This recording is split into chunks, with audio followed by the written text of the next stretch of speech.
All right. All right. Welcome to the November 12th, 2024 City Council meeting. Madam Clerk, roll call, please. The record will reflect that all members of council are present. Great. All right, so first we're going to go into presentations, and the first one is going to be to Marie Marston. Marie, come on forward. So I'll have you right over here, and what we're going to do first is I want to tee it up and read the proclamation so folks understand why you're being honored today. Okay, thank you. And then you're going to have the mic if you would like to say anything. You can say as much as you'd like or as little as possible. Entirely up to you. I trust you. There are some people who have received proclamations up here that I remind to be brief, but I don't have to worry. So thank you. Whereas Marie Marston moved to Newport Beach in 1985 and has been an active community member ever since. And whereas Marie served on the 2001 General Plan Advisory Committee and later joined the Newport Beach Arts Foundation as its treasurer in 2005, and then served as its president from 2007 through 2014. And whereas Marie later served as a commissioner on the Newport Beach Parks, Beaches, and Recreation Commission from 2006 to 2017, serving as its chair in 2008, 2011, and 2017. And whereas Marie was appointed to the Harbor Commission in 2019, where she is currently serving as the secretary of the commission. And whereas Marie has worked in the field of civil engineering for over 40 years and is a California registered civil engineer. In 2000, she formed her own civil engineering firm, Civil Works Engineers, where her engineering work has won multiple awards, including projects in our city, such as the River Avenue Sidewalk and Beautification Project in 2010, Park Avenue Bridge over the Grand Canal in 2017, and Balboa Boulevard beautification in 2014. And whereas Marie has served on the boards of the American Council of Engineering Companies, Women's Transportation Seminar as president in 2005, and American Public Works Association Southern California chapter as president in 2023. In 2024, Marie was selected to serve on two APWA national committees, the Transportation Committee and the Awards Committee. And whereas Marie continues to mentor young professionals and has dedicated many years within the Newport Harbor High School Mentorship Program. And whereas just this August, Marie was recognized and awarded as one of the 2024 top 10 public works leaders in the nation at the American Public Works Association's National Conference in Atlanta. Now, therefore, I, Will O'Neill, Mayor of the City of Newport Beach, on behalf of the entire Newport Beach City Council, do hereby recognize Marie Marston for being a help in our community and for her professional achievements in civil engineering. Congratulations. So, I said, well, we'll be briefer than that. So I just want to say real quickly, we, all of us up here have known about your work within the city. Dave Webb brought to our attention your award this past August. That is an enormous achievement. So we're really pleased to have you up here.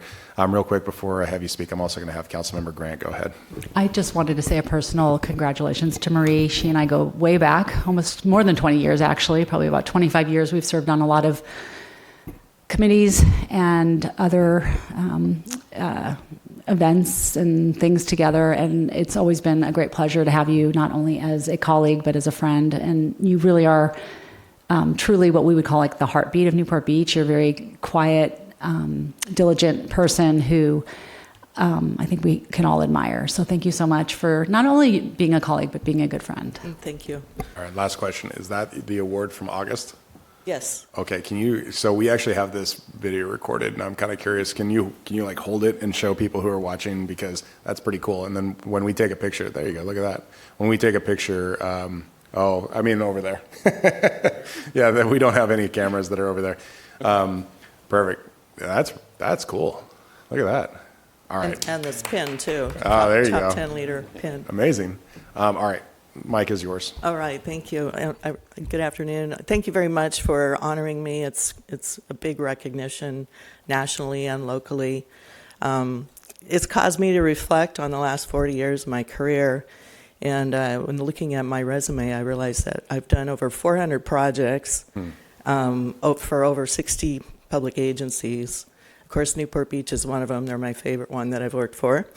And so digging down more into my resume, I've done 19 projects for Newport Beach, ranging from the Irvine Avenue off-street bike trail adjacent to the Back Bay, the Arches Interchange, the new Mariners Library, Corona Del Mar State Beach, and then the ones that Will already mentioned, as well as others. While I've been working with the city, I've worked with some really good public works directors here, starting with Don Webb, and then Steve Badum, who's with us tonight, and then also Dave Wood, who's also here. So the city has been represented with very good leaders themselves.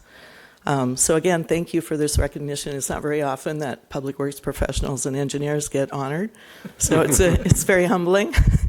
I want to introduce Harry Lorick. He was the president of the Southern California chapter of APWA the year before me. So last year when I was the president, he was my mentor. He's also a previous top 10 leader recipient, and he just was selected by APWA National to be on the selection committee for the top 10 leaders. So I think Harry just has a couple minutes he'd like to talk. Sounds great. Come on forward. Yeah, of course. Don't need to say a whole lot. You guys covered everything, but this is an amazing person right here. The selection. I'm on the selection committee, and we get applications from every state in the union, in Canada, and other parts of the country. And this young lady here was selected. She is the second person in 64 years to be selected from California that works in the private side, because normally, but see, she works on the private side, but she still works with you on the community service and things like that. The other thing is a reason she was chosen, because she's mentored so many people, high school kids, college kids, other people, and in our chapter, she's been amazing.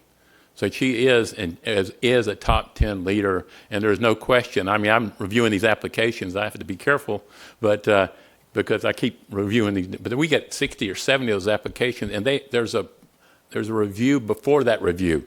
So there's a lot of people would like to have that, and there's there's only 10, and she was one of them, and she was well deserved it.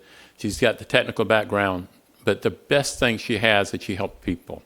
She's a good people person, and she used her skill and her background to do that and develop others. So she's well worth that award, and I'm glad that I could be here. I feel really honored that Mr. Mayor, a member of the council, to be even here with her. So thank you. She's well deserved it. She's an awesome leader. Thank you for coming.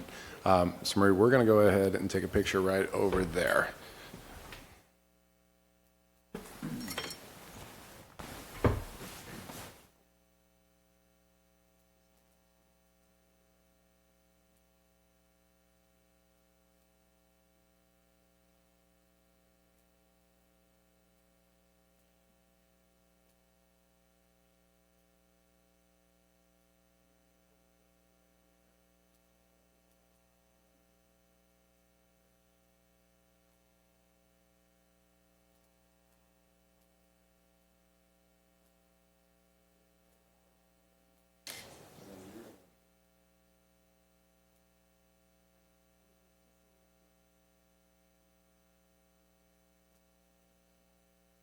One, two, three.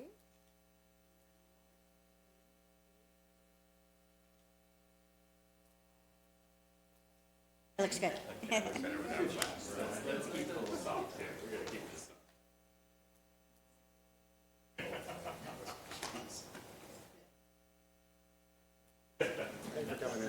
Really appreciate it.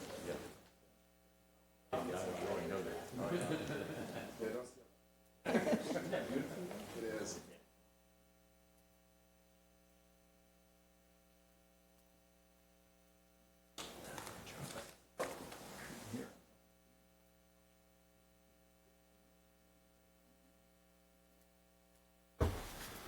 Awesome. And then next, we're going to be presenting a proclamation recognizing National Nurse Practitioners Week. I believe we have Carol Cunningham.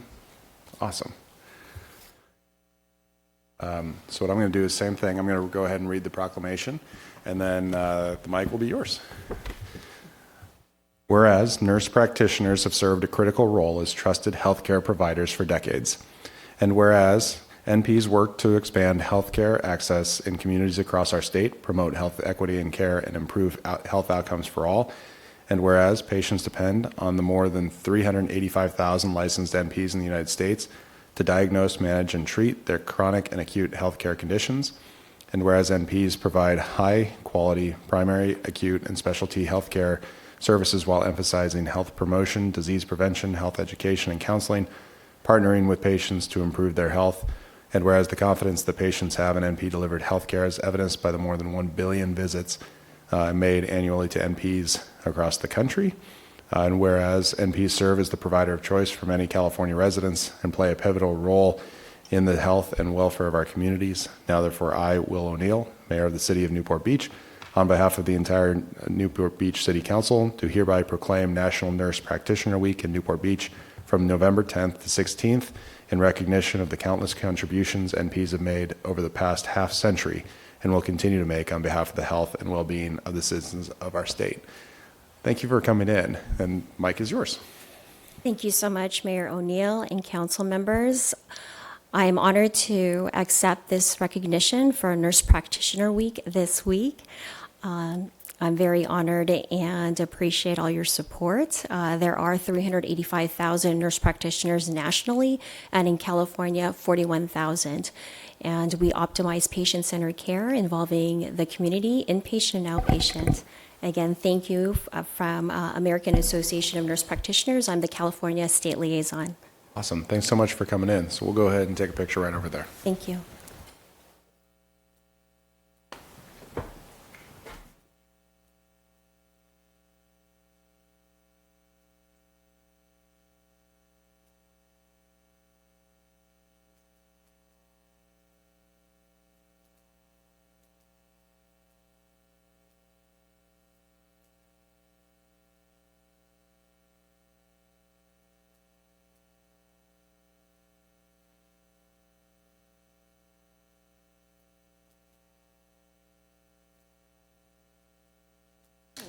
One,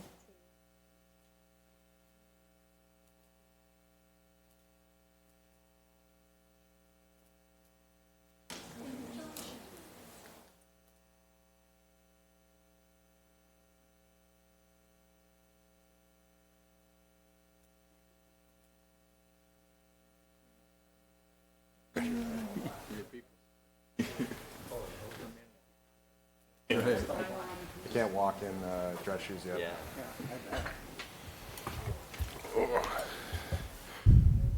All right. Madam Clerk. The City Council of Newport Beach welcomes and encourages community participation. Public comments are invited on agenda and on items listed on the agenda and non-agenda items. Speakers must limit comments to 3 minutes per person to allow everyone to speak. Written comments are encouraged as well. The City Council has a discretion to extend or shorten the time limit on agenda or non-agenda items. All right. Do we have any public comment at this time?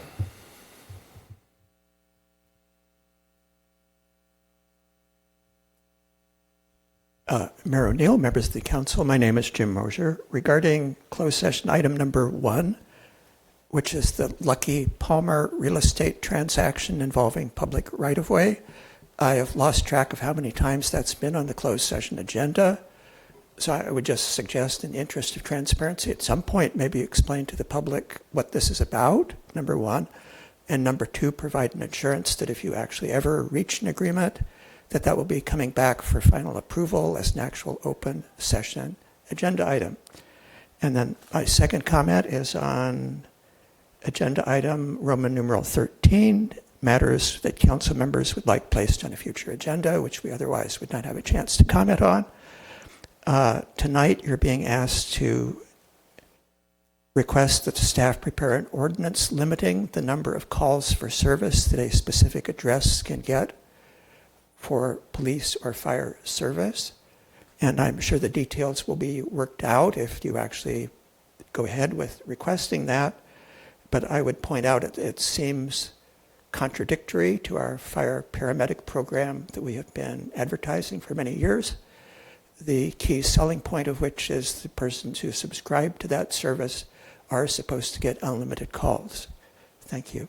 Thank you. Any other speakers? All right, bring it back up here. Mr. Harp. Thank you, Mayor O'Neill. The City Council will adjourn a closed session to meet with the city's real property negotiators regarding negotiations with Palmer Luckey regarding a portion of the public right-of-way adjacent to 929 Zurich Circle and 944 Via Lido Nord in Newport Beach, and Harold Betts with Recollective on behalf of the Boyer Family Trust regarding the property at 9080 Talbert Avenue in Fountain Valley. And that's all as on the agenda under item 4A, 1 and 2. Sounds good. We're going to go ahead and recess until the 5 o'clock regular meeting. Thanks.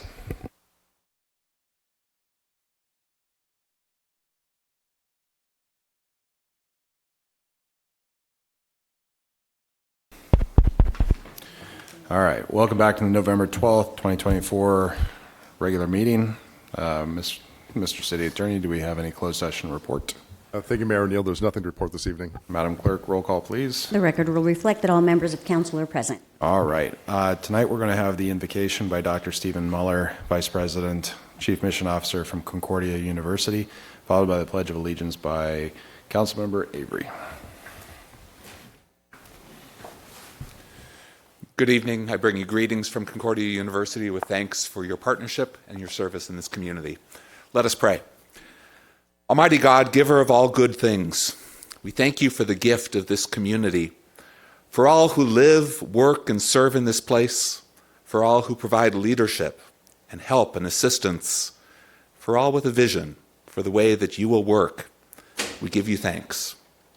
As you have established government for the good of all people, we thank you for those who serve in city government, that you would grant them your wisdom and guidance, that in all things they may act with integrity and honesty, with compassion, with justice, prosper their work, watch over this city, keep all within your care. Knowing that you have heard us, I offer all these things in the name of Jesus Christ. Amen. Please join me in the pledge to our great nation. I Pledge allegiance to the flag of the United States of America and to the republic for which it stands, one nation, under God, indivisible, with liberty and justice for all.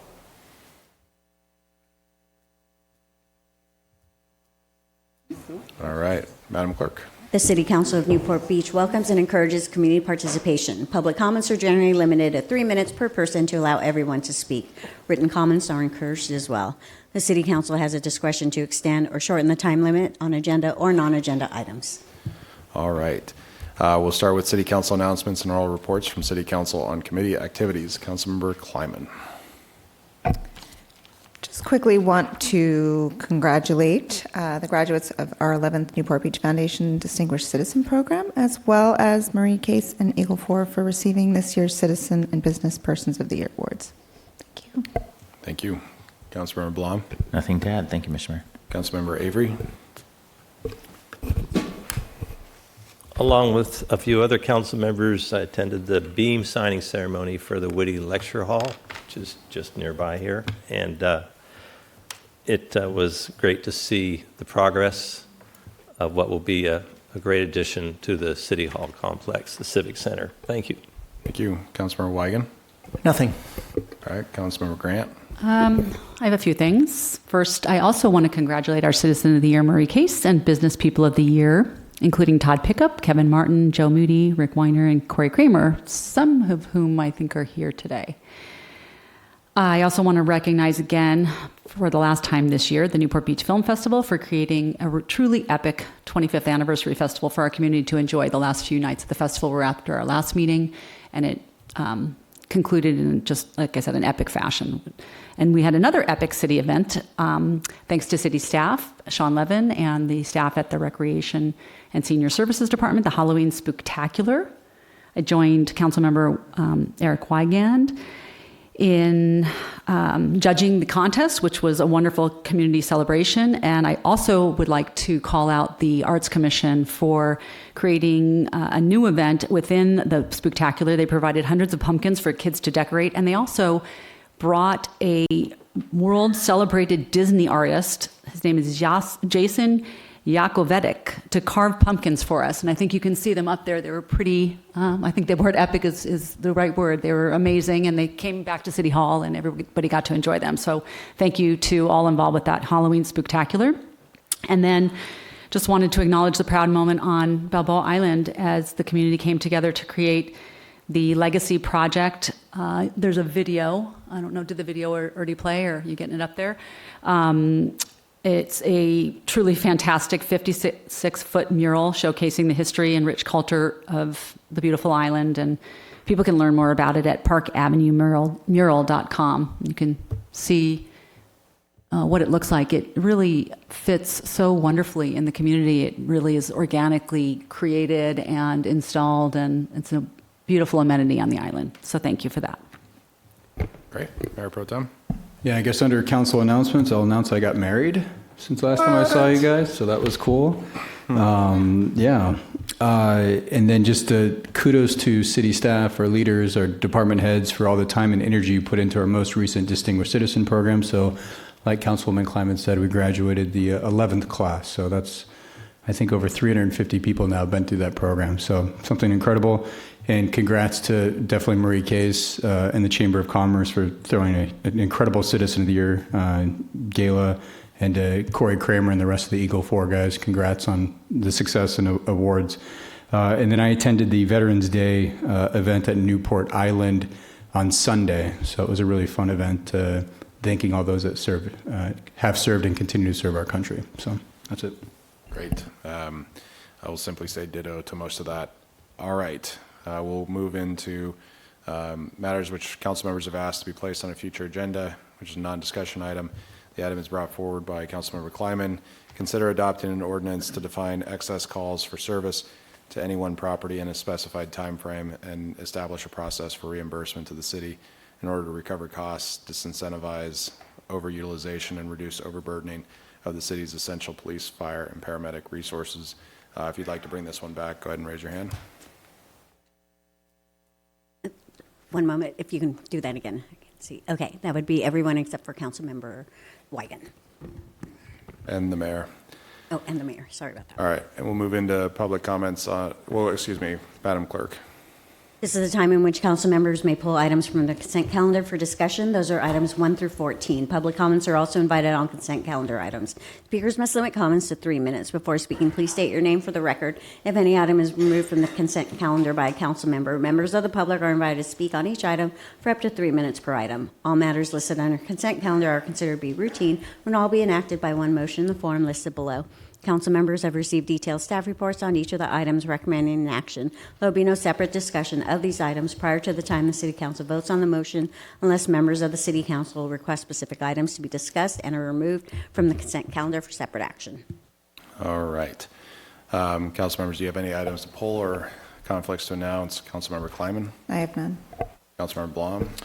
I have recusal on item number 3 due to real property interest on 417 and 501 30th. Councilmember Avery? I have none. Councilmember Wygan? I don't have any, but just on 14, I just wanted to thank staff for an extensive, it's a lot of work to do a grant request, and reading the amount of writing that is involved in that. Staff did a fabulous job, but I think staff always does a fabulous job, so thanks to all the staff for putting these grants together. They do help out and make a difference. Councilmember Grant? None. Mayor Pro Tem? I will abstain from item number 1, the minutes, because I was not here, and then a recusal on item number 10 because of my membership in the Pacific Club. I'll note a similar conflict on item number 10. Before we get a motion to our city manager, do you have an oral report on item number 9? Yes, I do. Thank you, Mayor. Because agenda item number 9 proposes adjustments to the total compensation of the city's police and fire chiefs, state law requires an oral report summarizing the recommendations which concern the city's local agency executives. The staff report recommends the City Council approve amending the Key and Management Compensation Plan to provide scholastic achievement pay to police, fire, and lifeguard safety employees under the same terms and conditions as the Scholastic Achievement Pay programs set forth in their respective safety management associations, council-approved MOUs or Memorandum of Understanding or side letter agreements. Similarly, I am requesting council's authority to amend the fire chief's agreement to provide for scholastic pay and to extend the termination date of the fire chief's employment agreement from December 30, 2025 to December 30, 2027. If approved, Key and Management police safety employees, including the police chief, may receive an additional 2 to 8.5% for scholastic pay, depending upon their date of hire and the number of units or degrees obtained. Key and Management fire safety employees and the fire chief may receive an additional 5.5 to 7% for scholastic pay, depending upon the degree obtained, while the Assistant Chief of Lifeguard Operations may receive 1% scholastic pay, depending upon the degree obtained. In order to effect these changes, it is necessary for the City Council to approve an amendment to the Key and Management Compensation Plan and to authorize me to amend the Fire Chief's current agreement to provide for the opportunity to obtain the scholastic pay as well as to extend the agreement end date to December 30, 2027. That's it for my report. All right, do I have a motion? Yeah, I'll move the consent calendar. And noting the amendments to item number 1, the minutes, and my abstention on item number 1, and then item number 11, the updated signature page to the amendment number 1 of the professional services agreement with the Metasource, and then recusal by Councilman Blum on item 3, and then the recusal by myself and Mayor O'Neill on item number 10. All right, do I have a second? Seconded by Councilmember Blum. We'll go out to public comment on the consent calendar. Good evening, Adam Leverins. I just wanted to touch on item 5, which is rezoning a restaurant location to construct 2 condominiums. I hope that I have made clear the importance I place on the housing inventory here, so I applaud that. I also hope that these will be places where people can live rather than short-term occupancy, Airbnb type things. I mean, there's so much of that. I think that's a lot of the problem. And then on item number 8, the Lower Castaways proposal for, as I recall, a $47 million swimming pool. The staff report makes some observations about the current land use, and it says that it's to provide for commercial development on or near the bay in a manner that will encourage the continuation of coastal dependent and coastal related uses. It goes on to describe a number of things that should be maintained or encouraged. I don't feel that a swimming pool is in that list. It also, there's another short list of things that are for the Castaways Marina Plan community, and they primarily seem to center around marina operations. Again, I don't see a pool as aligning with that, and I would suggest that things like a boat launch for trailerable boats, restrooms with a dock that boaters can pull up. We all know restrooms are an issue on the harbor. Fishing or swimming docks or platforms, more hand launch area facilities for kayaks and stand-up paddle boards and whatnot, or even perhaps a small commercial arena as intended. And I know there's a lot of popular opinion on a swimming pool, but a pool can be sited in a lot of different places. Harbor and coastal dependent activities can't. And this should not be a popularity contest. I hope you'll consider preserving the waterfront for waterfront uses. Thank you. Thank you. Next speaker, please.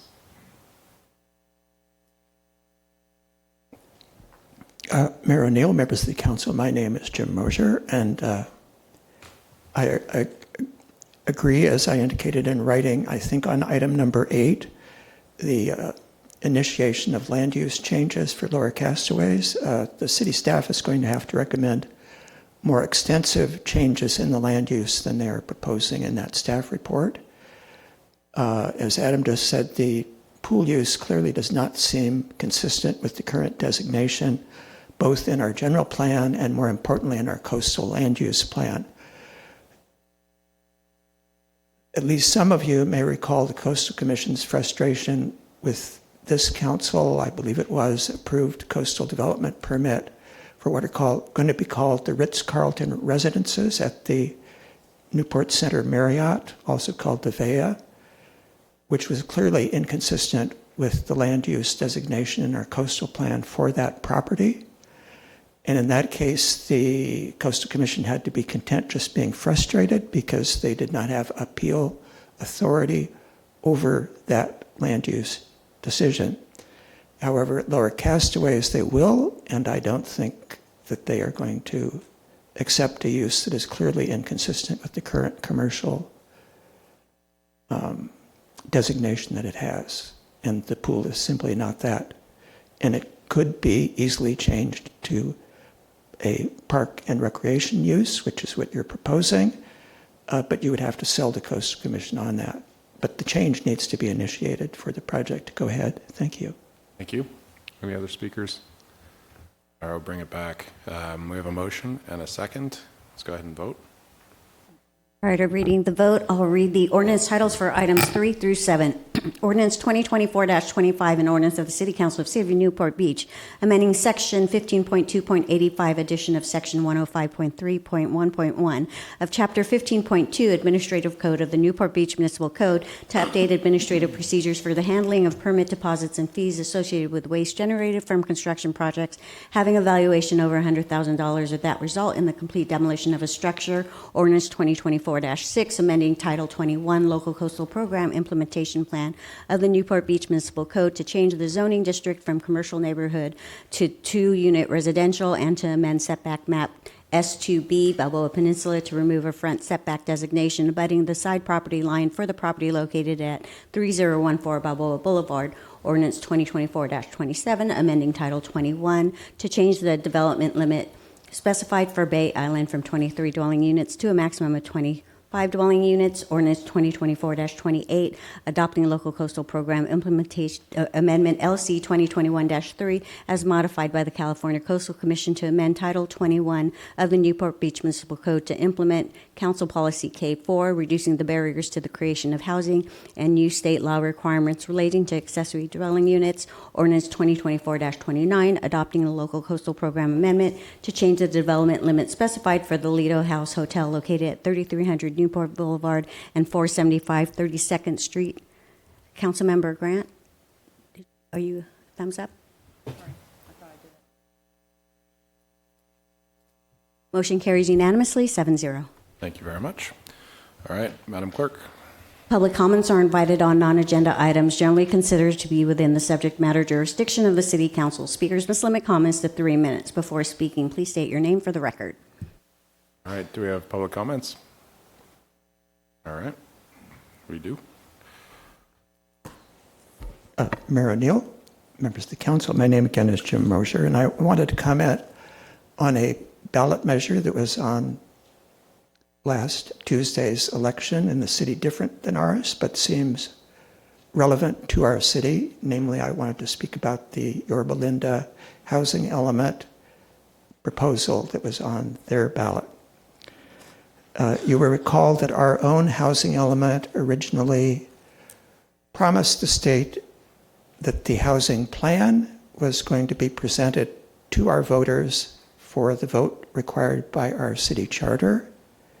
And if that vote failed, the council would re-examine the proposal, come up with a proposal more palatable to the public, and put that on a second ballot measure.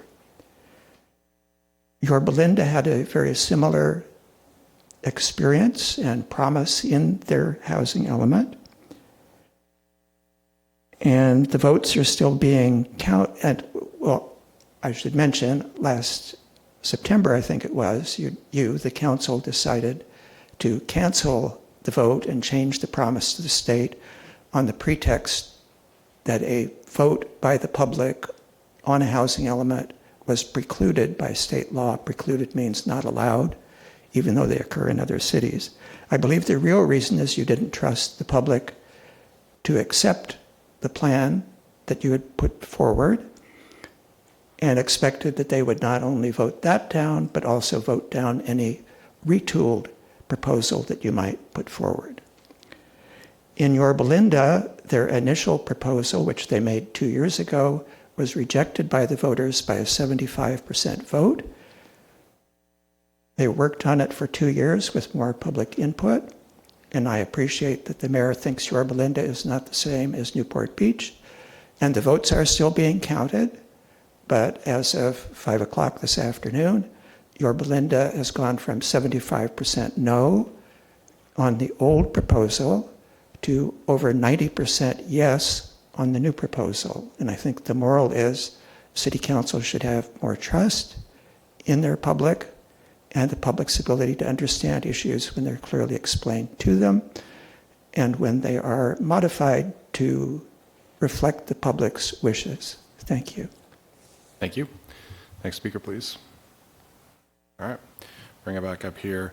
We'll now move into item number 15. Do we need a staff report? I know we had a study session on this already. All right. Any questions then before we? Nope.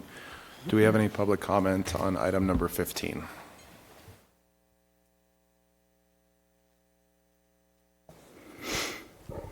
Mayor O'Neill, members of the council.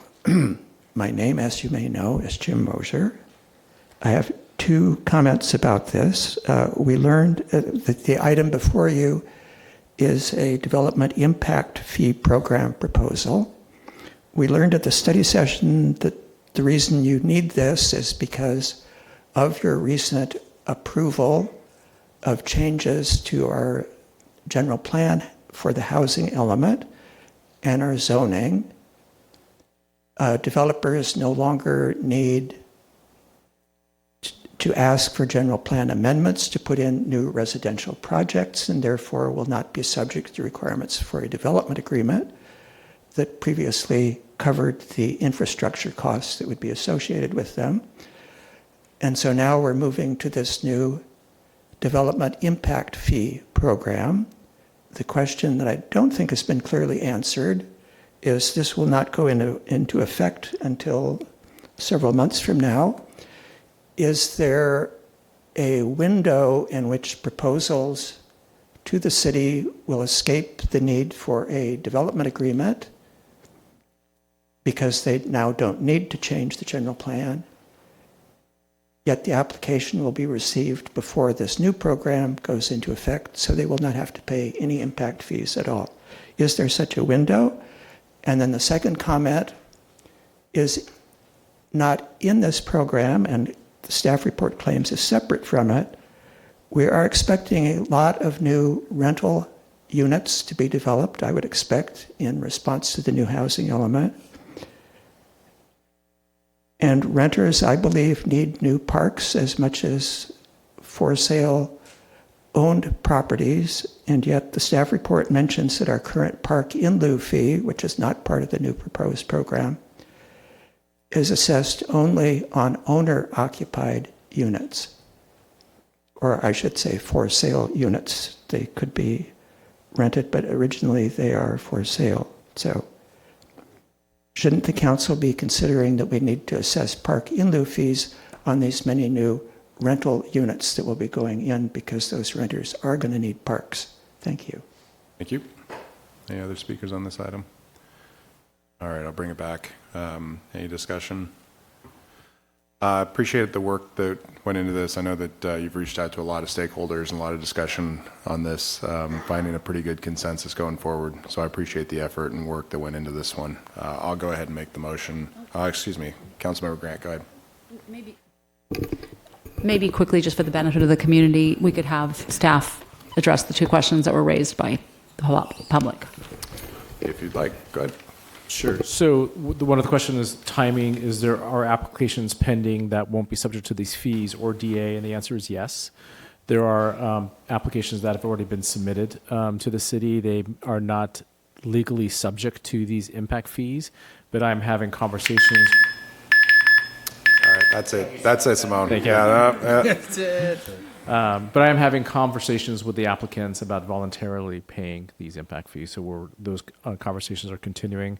With regards to the park in lieu fees, the answer is those are only applied to for sale product. Cool. All right, I'll bring it back, and I'll go ahead and make a motion for staff recommendation, seconded by Councilmember Blom. Let's go ahead and vote.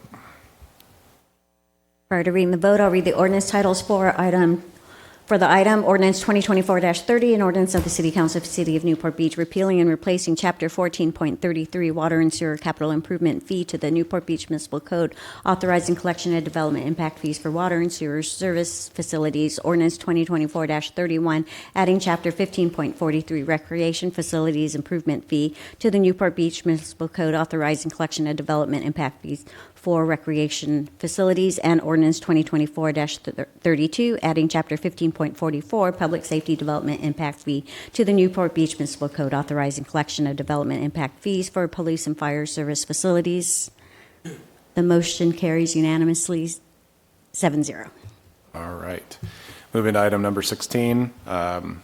Just like the sculptures themselves, this is a multi-year process. And so I just wanted to say thank you for all the work that the Arts Commission's been doing on this one. The changes look fairly straightforward and the staff report's well written. Do we have any request for a staff report on this one? An oral staff report, I should say. Councilmember Grant. Okay, I also want to thank staff and the Arts Commission and all involved in continuing to make our sculpture exhibition the best it can be, because it has been a long, like 10 plus year journey, and there's been a lot of evolutions of it, and it only gets better and better, and that's our goal, is to provide a good cultural experience for our community and for the visitors. I think that the Arts Commission is sort of in charge of structuring this and presenting it to us, and so I defer to them and to staff in what they would suggest. I've been clear in the past that I do think that this is what I consider sort of like a city franchise. Like, this is something, it's not really, and it started as an Arts Commission project, certainly when the City Hall was being envisioned, and as it got built, it went through a number of evolutions and became this project, and it really was something that was crafted by the Arts Commission. But since that time, it's been cemented, and it's something that we, as a city, have embraced, and we've funded year after year after year. And so I see it more as a city franchise than as a Arts Commission initiated project every year, or even every couple of years. So I think that it's important for us here at City Council and the Finance Committee, in making recommendations, that we acknowledge that this is something that we're embracing as an ongoing city franchise that we're going to fully support. I've always been in favor of fully supporting funding it. I don't think that we need to be pushing out into the community to ask for money to sustain it. We are, creating this opportunity year after year after year, and we need to support it. So I'm glad to see that there's been some workaround that maybe makes more sense from a logistical standpoint and from a funding standpoint, going from a 2-year to a 3-year exhibition, and trying to consolidate costs so that we are more efficient. That's all great. I'm all in favor of it. The one thing that I'm not supportive of, but I will defer to the thoughts of other people here or in the commission or staff, is reducing the fee to the artists. We currently pay artists $2,500 a year. That's $5,000 for a 2-year exhibition. The recommendation now is to reduce the artist fee to $2,000 a year. And I just feel like this is chasing pennies when, lots of dollars are involved. The artists don't get a lot of money. $5,000 is sort of industry standard. There's maybe, a little extra in there, probably not. And we are moving to a 3-year, so they're going to get $6,000, but they really are getting a reduction in what the, value is to them on an annual cost. So I would suggest revising this proposal so that they continue to get the $2,500 a year, the honorarium. Other than that, I'm in favor. I do want to just call out something that's not in there, but I'm absolutely not in favor of. I've heard from several of the arts commissioners that they would like us to consider changing the program so that we only have Orange County artists involved in the exhibition. And I do think that that's something that we should not consider in future, considerations of the program, for obvious reasons. I don't think that we're going to get the quality. We want to elevate this art. We want it to be better and better and better. We have a world-class civic center here. We're building a world-class civic auditorium. We certainly don't want to reduce the quality of the work that we put in the art that surrounds it. So I would make a ultimate recommendation to continue the $2,500 a year honorarium and not reduce it to $2,000 a year. Other than that, everything's fine. All right. Councilmember Blum. Thank you. I just wanted to really quickly thank the Arts Commission for bringing this back with some fiscal responsibility. That they've come in front of us quite a few times over the years and asked us for more money, and we have sent them away. And this, to me, reading through this report, was excellent. We get to maintain the same level of service we've always had. We get to maintain art within the Civic Center, and they have found a way to cut their own costs and create more value for Newport. And I think that is truly what we all try to do up here. And Melissa, thank you very much for leading them down that path. But that's what we need. I think that it's an amazing asset. You know, I'm one of the few that truly loves the art side of this. But I like it when it is fiscally responsible and not requiring a huge amount of tax dollars to make it happen. So I love the proposal, and thank you very much for making this happen. So, quick question on the honorarium. My understanding was the reason that the Arts Commission was looking at reducing it is because honorariums are kind of all over the map in terms of kind of what cities are paying, and actually a lot of cities that are pretty supportive of public art are paying less than the $2,500, which was, I think they were trying to find some kind of sweet spot. But I'm kind of curious of what the thought process was on that one. It really was for council to further consider additional cost-saving measures if you are interested. Artist honorariums do vary, and we are in alignment with some of the artist sculpture exhibitions around in the area. We align well with El Paseo, which is out in the desert, and it was just for an additional option to consider. The proposal is still recommending the $2,500 artist honorarium per year, which would be a total of $75,000 in the initial proposal, with 2 other additional options for lower artist honorariums if council would like to go that direction. Got it. So the staff recommendation is the $2,500? Yes. Got it. Okay. All right. Well, let's go out to public comment then on this one.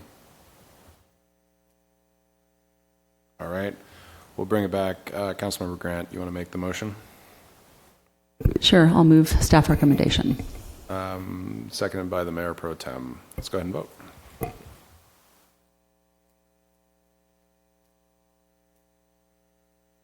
The motion carries unanimously, 7-0. All right. Thank you very much. Go ahead and move into item number 17.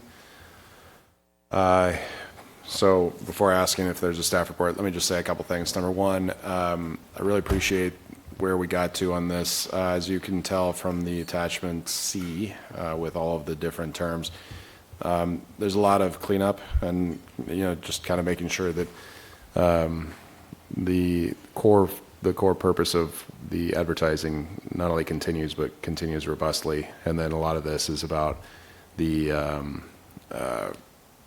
governance and procedure and process, and a lot of things that go into and are involved in working with a city. But deleting out the use of short-term lodging funds and not using those for advertising, but instead seeing some of the money now going toward either enforcement or additional public safety measures is something that a lot of our residents have been asking for years. And so this has been, that's part of the contract as well.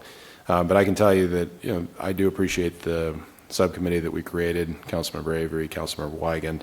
I think that this is the best deal going forward for both our tourism industry as well as the city. And I do appreciate all the work that went into this.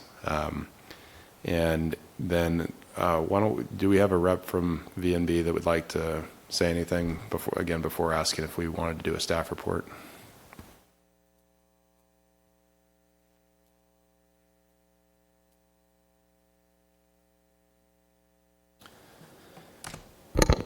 Good evening. I'm here on behalf of Debbie Snavely, the chairperson of Visit Newport Beach and general manager of Vea Hotel, who cannot be with us this evening. So I am going to convey her prepared remarks, if you can indulge me. Good evening, Mayor O'Neill and members of the City Council. I'm Debbie Snavely, General Manager of Vea Newport Beach. Just joking. Okay. I'll move forward here. We are thrilled to be here tonight to fully support the proposed agreement between the city and our organization. I believe this agreement both preserves essential funding for this critically important organization and offers the city greater participation in our efforts. I want to applaud the City Council working group of Mayor O'Neill, Brad Avery, and Eric Weigand for their fairness and consideration throughout this process. We have had an open and candid conversation, series of conversations that have been beneficial for all parties. Visit Newport Beach is a true public-private partnership in marketing the city, with most of the major hotels financially supporting this effort beyond public funding through our meetings assessment partnership. But we are fully aware that the city of Newport Beach remains a vital partner in all of this, and we are very appreciative of that relationship. All of us on the Visit Newport Beach Board of Directors, of which everyone is back here behind me on the right, are very appreciative of that relationship. We want to thank the city for its unwavering support, and we look forward to seeing this agreement approved so we can continue with our good work to bring in more business and, of course, revenue to Newport Beach. Thank you. Thank you. All right. With that, does anyone have any requests for a staff report, an oral staff report, I should say? No. Any questions or comments before we go to public comment? All right. Let's go to public comment on item number 17, please.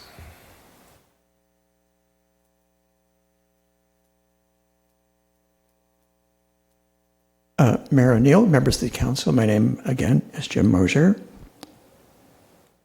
One of the themes in the revisions that you're making to the agreement with Visit Newport Beach seems to be a desire to increase transparency. And as I did in writing, I would suggest, if you truly want to improve the transparency of the organization, that you include in your revisions a requirement that they make the board meetings open to the public. Visit Newport Beach has been very pointed in refusing to allow the public to attend any of their meetings. They're closed to the public of the board. The only meetings that they ever allowed the public to attend, because it was required by law, were the T-bid meetings when we had a T-bid. So I think any idea of transparency, if you're going to have city monitors on the board, at least the public should be able to see what they're monitoring. Second, I think better than staff people, it would be good to have a city council representative on the board.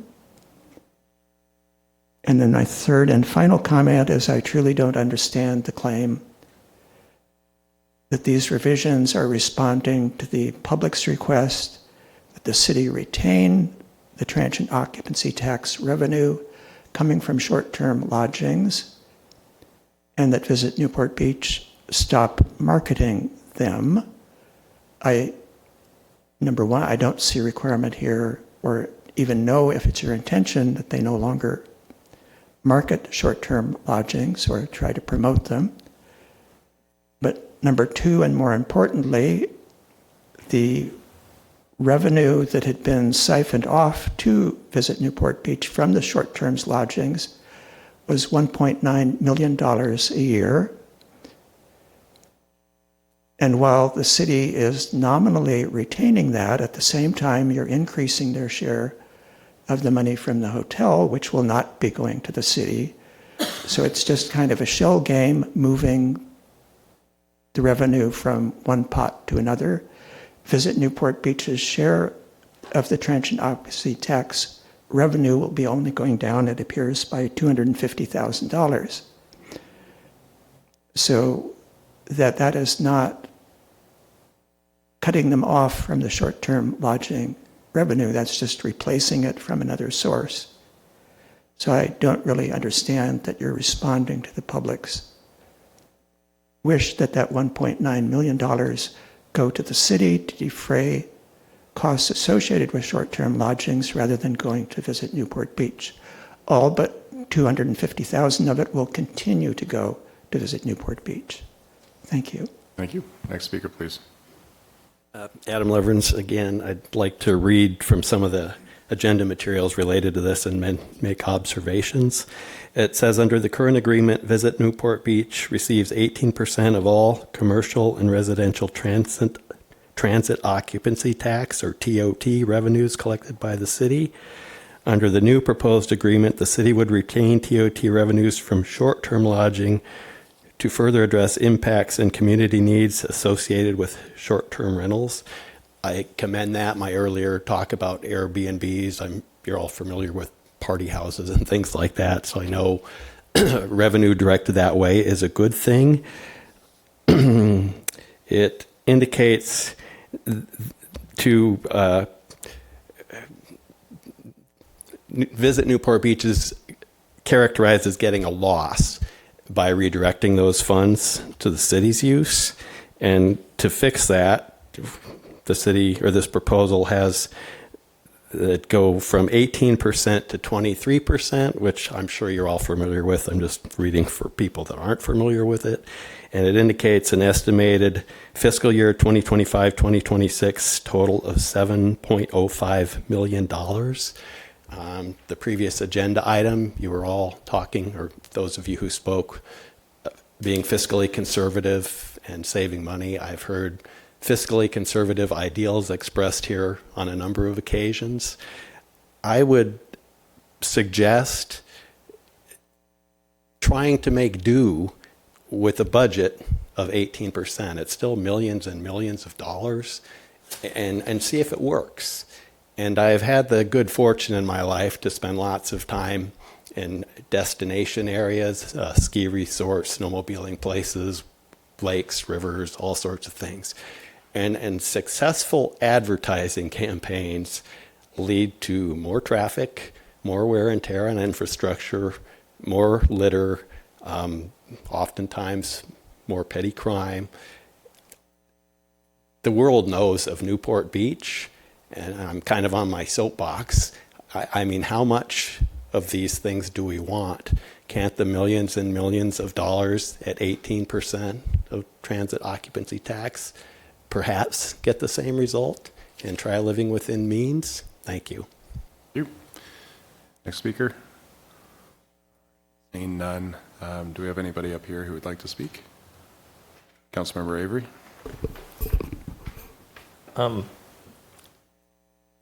Through the subcommittee's work with Visit Newport Beach representatives, I think both sides we're always working toward a balance for the city in terms of how many units are out there, how much tourism do we want. Those are questions residents ask, and we certainly up here ask those questions. And I think we strike overall a pretty good balance on all sides of it. And I think with the subcommittee, we had a really good conversations.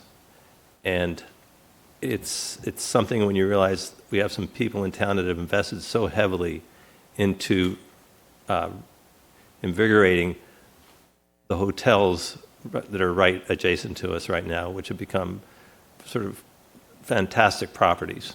And they are comparable to what I think our residents would expect, the kind of properties, hotel properties, that we can all be proud of and take our our friends and our families to, people from out of town, and really feel great about it.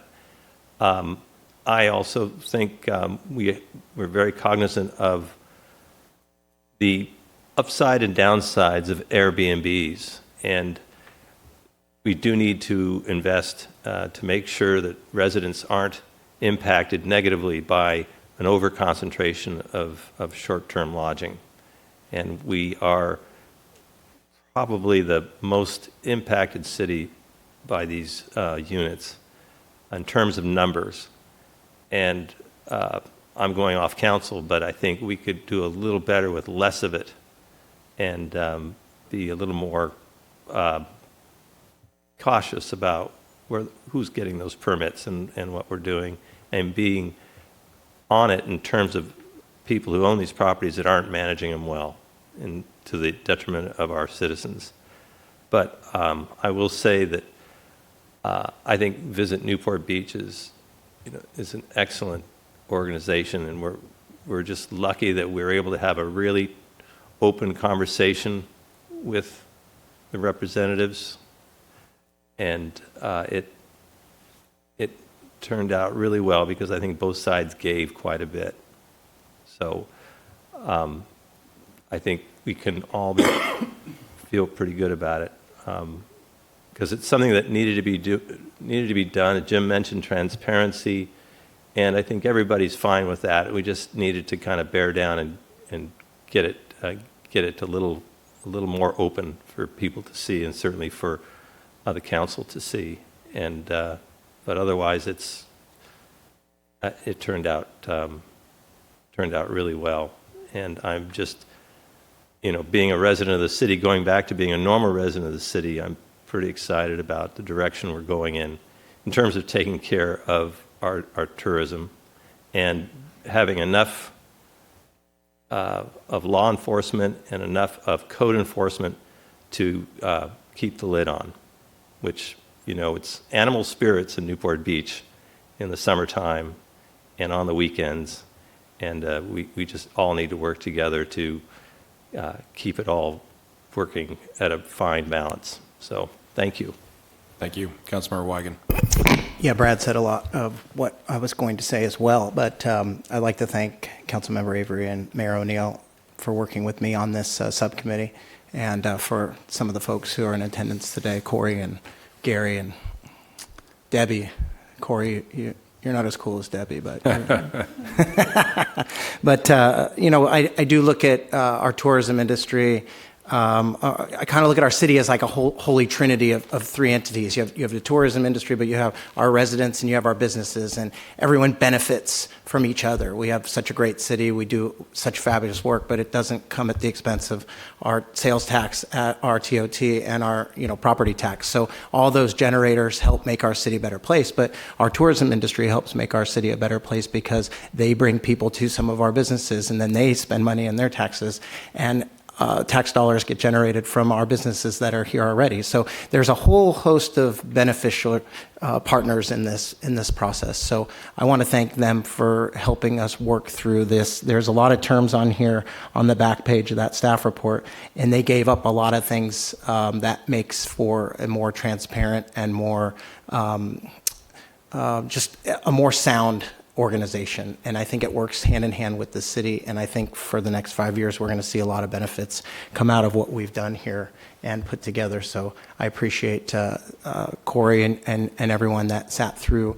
We had probably a handful, like at least 6 to 8 meetings where we resolved a lot of things, and we came to a lot of discussion, and I really appreciate the back and forth, and I think what we came up with is something that will do a great job for the city. So thank you all. Thank you. Councilmember Grant. I also want to thank the subcommittee. Great job. This has been something that's been an ongoing effort for a long time, and to bring it to fruition is really a benefit not only for the council, but for staff and for our consultants, and also the just members in the businesses and the public that work with Visit Newport Beach. I think that we've had some excellent, robust leadership with Visit Newport Beach, starting top down. Great CEO, president, and all the staff, including Gary Sherwin and his team. And I think that the best takeaway for me from this new sort of moving forward in a new cycle is that we are having great marriage between our outside consultant and our businesses, and our also excellent city staff, having our city manager and our finance director also be involved. That is putting together a dream team of people that's going to bring not only the Visit Newport Beach organization and the businesses to a new level, but also the city and the residents and the visitors to a new level of service and accommodation. And so I think it's a genius plan to restructure it this way, especially adding our really excellent staff with the excellent leadership at Visit Newport Beach. Dream team. So bravo. Awesome. All right. I'm going to go ahead and make the staff recommendation on this one. I'll go second by Councilmember Grant. So let's go ahead and vote on this one.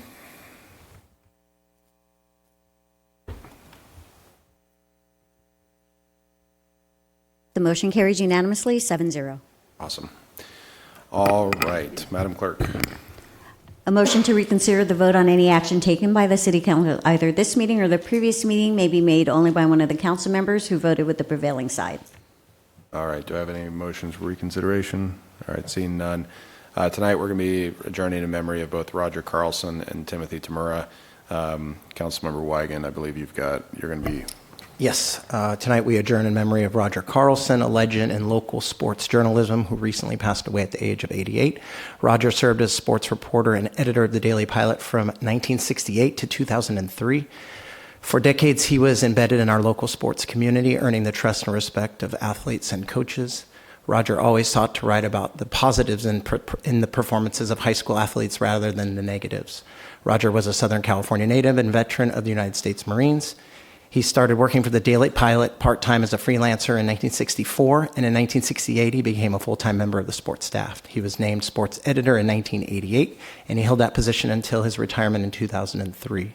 In 2011, the Newport Mesa Unified School District Board unanimously voted to name the press box at Davidson Field on the campus of Newport Harbor High School the Roger Carlson Press Box. Roger is survived by a son, 4 grandchildren, and 2 great-grandchildren. Thank you. And then Tim Tamura, who named his, I can never pronounce it right, Valia Properties, after an ancient word meaning there's value in truth, has died. After a long battle with cancer, he died peacefully in Newport Beach, California, surrounded by his loving family. Over the past decade, the brokers of Valia racked up more than $4 billion in real estate sales. As a driving force behind Valia Properties and the CDM Home Tour, Tim's vision, dedication, and leadership have been instrumental in shaping the brokerage's success and reputation. His heartfelt approach to fostering relationships, coupled with his unwavering commitment to excellence, left an indelible mark on the community they are so fortunate to serve. Tim is survived by his beloved wife, Nancy, and his 2 sons, Alexander and Nicholas, who attended CDM High School. The Tamura family, along with the entire Valia team, would like to extend the most heartfelt appreciation to all of those who offered their support during Tim's illness. We stand adjourned.